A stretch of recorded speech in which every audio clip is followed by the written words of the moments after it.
Pandian stores சீரியல்ல அவங்க அண்ணன் வீட்டுல இருந்து கிளம்புன பழனியும் சுகன்யாவும் பாண்டியன் வீட்டுக்கு வாராங்க.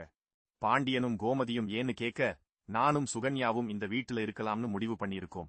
நீங்க என்ன சொல்றீங்கன்னு கேக்குறாரு. அதுக்கு பாண்டியனும் மகன்களுக்கிட்ட சொல்றாரு, உன் மாமாவை உள்ள கூட்டிட்டு போங்கடான்னு. அப்படியே அவங்களும் உள்ளேயே போறாங்க.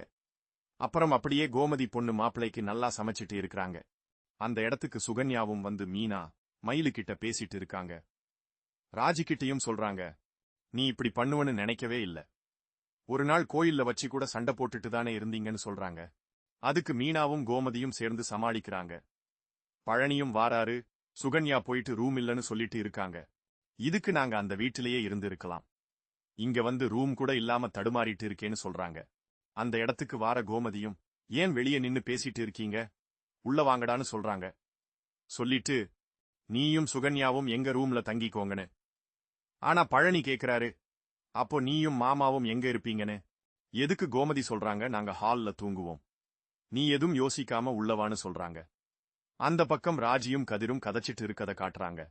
அதுல ராஜி கேக்குறாங்க, எக்ஸாம் எல்லாம் எழுதியிருக்கேன், அது ரிசல்ட் எல்லாம் எப்போ வரும்னு தெரியலன்னு கேட்டிட்டு இருக்காங்க. அதுக்கு கதரும் சொல்றாரு, அது வாரப்போ வரும், நீ எதுவும் யோசிக்காம தூங்குன்னு சொல்றாரு. உடனே ராஜியும் கதிருக்கு பர்ஸ் ஒன்னு வாங்கி கொடுக்கறாங்க. ஆனா கதிர் வேணான்னு சொல்லிட்டு தூங்குறாரு. ராஜியும் கோபத்துல அப்படியே தூங்க போறாங்க. அதோட இன்றைக்கான எபிசோடு முடியுது. உங்களுக்கு பிடித்தமான சீரியல் ப்ரோமோக்கள், திரை விமர்சனங்கள் மற்றும் சினிமா தகவல்களை தெரிஞ்சுக்க எங்களோட தமிழ் சினிமா சேனலை மறக்காம இப்போதே சப்ஸ்கிரைப் பண்ணுங்க.